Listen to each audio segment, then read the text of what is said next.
Kronika në vazhdim ka të bëjë me një kujdes që secili nga ne duhet të aplikojmë, atë kujdesit dentar. Profesioni higjienisti dentar është një profesion i ri që ka filluar edhe tek ne, por se çfarë është ky profesion dhe si aplikohet do ta kuptojmë në vazhdim.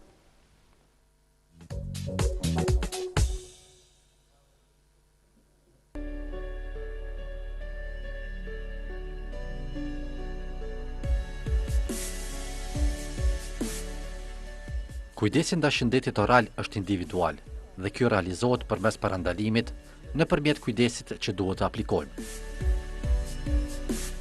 Gjatë viteve të 90 në botë është certifikuar një profesion i ri, i quajtur higjienist dentar. Ky profesion tani gjendet edhe në Kosovë. Besa Begu është një ndër të pakta që është specializuar mbi këtë profesion. Do të profesioni im quhet higjieniste, unë e kam përkthyr në fakt ja kum lënë emrin higjieniste dentale. Në gjuhën angleze thirret dental hygienist. Është një profesion i cili ka lind që nga fillimi i shekullit 19 në SBA, ku është pa kërkesa që ka nevojë për një profesion të tillë i cili do të mirret me masa parandaluese, do të thotë me promovimin e shëndetit oral. Dhe këtu ka filluar do të profesioni.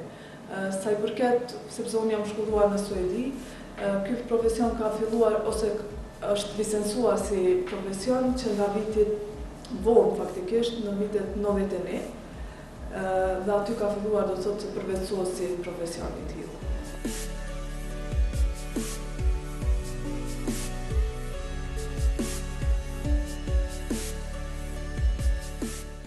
Edhe pse profesioni higjienisti dentar ka të bëjë me dhëmbët dhe gojen në tërësi, ky profesion ka dallime me punën e stomatologut.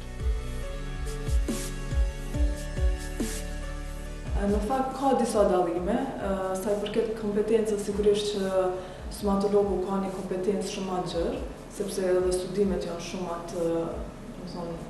më gjona. Një higjieniste, do të thonë, ka kompetencë që të diagnostifikojë dy smundje, kariesin dhe parodontopatin, do të thotë ose smundjet e mishrave. Ne kryesisht jemi specialiste në smundjet e mishrave, mirëpo edhe qasja se si qasja me pacientin dallon nga stomatologu. Dhe kjo është një veçori e profesionit tonë.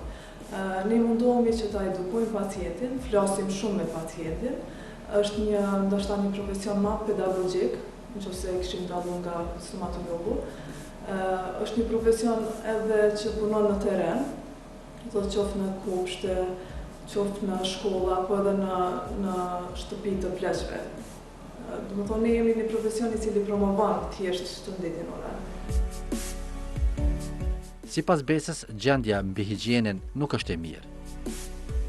Fatkeqësisht tek ne ekziston kjo kultura që duhet shkohet te stomatologu vetëm kur ka dhimbje. Mirë po e shoh që 2 vitet e fundit që kemi një përmirësim sa i përket kësaj, kemi pacienta që janë shumë të edukuar, të cilët vinë edhe për mirëmbajtje, do thotë higjienës dhe bëjnë pastrime profesionale, të cilat i kryejnë.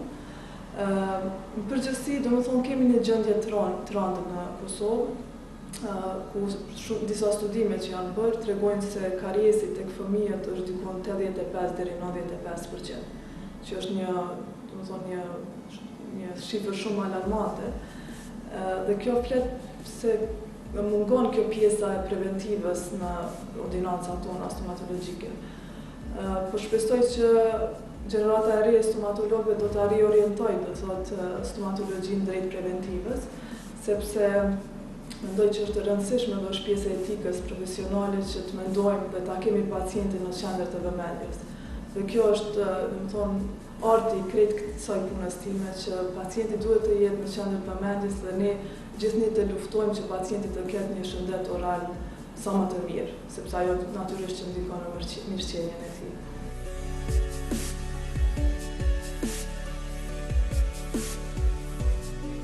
Të punosh me pacient të Kosovës ka dallime me ata të shteteve të zhvilluar, edhe është më e vështirë shkaku i qasjes ndaj kujdesit.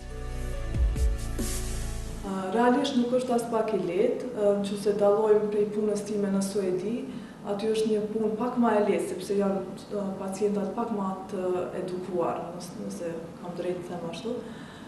Tek ne vinë me një qasje tjetër, vinë domethënë që t'i pastrojmë dhëmbët dhe ka momente kur e ndjej veten si pastruese e dhëmbëve.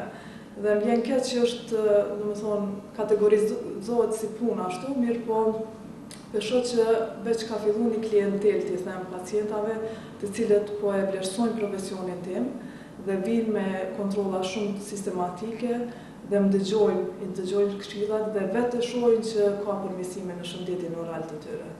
Kështu që ka përmirësime dhe po shpresoj që po pritet pozitivisht. Studimi për këtë fushë të re nuk është edhe aq i lehtë, sidomos kur kemi parasysh se studimet e tilla nuk bëhen në Kosovë. Nuk është edhe i lehtë, është 3 vjet, do thotë 3 vite dhe del me një diplomë bachelor të shëndetit oral. Unë mbaj edhe diplomën master, do thotë magjistër i shëndetit oral. Dhe si studim akademik nuk është edhe i lehtë, sidomos në Suedi ku shumë koncentrohet në shkencë, do thotë. Çdo punim që kemi bërë është bazuar në shkencë, në metodologji shkencore dhe në njëjtën kohë kemi këtë pjesën praktike e cila do të përmbushën kriteret për me dalë një higjieniste e mirë. Dhe natyrisht që është vetëm një gjë pozitive. Përveç që ky profesion ia vlen shumë, Besa sugjeron se në Kosovë kemi shumë nevojë për këtë fushë. Mendoj që duhet së shpejti të ndërmirët diçka që të formohet një profesion i tillë në Kosovë, sepse kjo do të ishte një ndër masat preventive tek ne, sepse është në rëndësi edhe kjo puna ekipore, të cilën ne e bëjmë këtu në ordinancën tonë, falë edhe do të thotë drejtorit tonë të kësaj ordinance, i cili gjithë ne ka besu në profesionin tim dhe kemi bashkëpunu dhe gjithë ne kemi mendu për të mirën e pacientit, dhe jo vetëm këtë pjesën financiare. Dhe kjo gjithmonë shpërblehet nga pacientët, sepse gjithë ne kemi në kontroll dhe e di që mendojmë për të mirën e tyre. Kështu që po mendoj që në Kosovë ka shumë nevojë për një profesion të tillë, sepse mendoj që do të ishte shumë pozitive nga aspekti preventives të shëndetit oral, ku mendoj që kishim bërë një punë të mirë të cilët i kishim qujtë higjienistët edhe në shkolla, në teren, në kopshte edhe do të institucione tjera ku kishim bërë një bashkëpunim shumë të madh. Dhe mendoj që ka nevojë shumë. Besa na tregon më shumë se çfarë na duhet të kujdesemi për preventiv. Përpos higjienës, do thotë që duhet të eliminohet pllaku i cili formohet brenda 24 orëve. Është me rëndësi të shtohet gojës nëse edhe bashkë kemi probleme me shëndet, po edhe shumë herë kur vinë pacientat për vizita sistematike, preferohet që të aplikohet flori.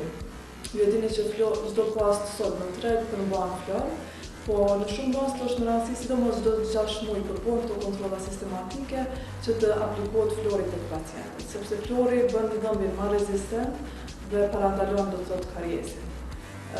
Tek fëmijët të cilët veç kanë dalë dhëmbët e përhershëm, është një metodë preventive e cila është shumë e mirë, ku dhëmballet e parë do të thotë bulosen, është një shtresë e vogël, pothuajse sikur mbushjet e dhëmbëve, po është më e vogël, e cila preventon do të thotë kariesin dhe është një metodë e cila përdoret në gjithë botën.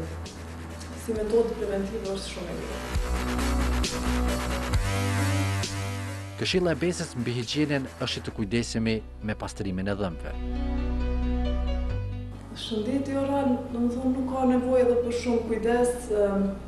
Unë shpesh herë tham, nevojitëm vetëm 4 minuta në ditë për të ketë një shëndet oral të mirë.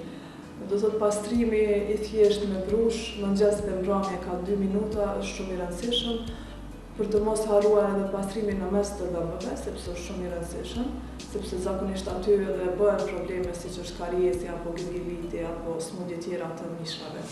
Por që këto janë 2 masa parandaluese.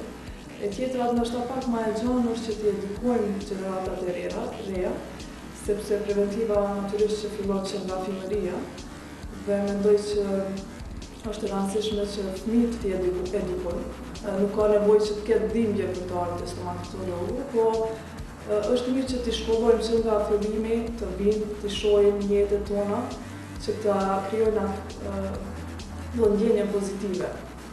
Në këtë kontekst është më rëndësi sepse takojnë stomatologun edhe prindi informohet çka është më rëndësi edhe ushqimi që luan shumë një rol të rëndësishëm në shëndetin oral. Kështu që kjo është këshilla ime që të edukojmë gjeneratët e reja që nga fillimi, po edhe këto mirëmbajtjet në shtëpi të jenë shumë të rëndësishme.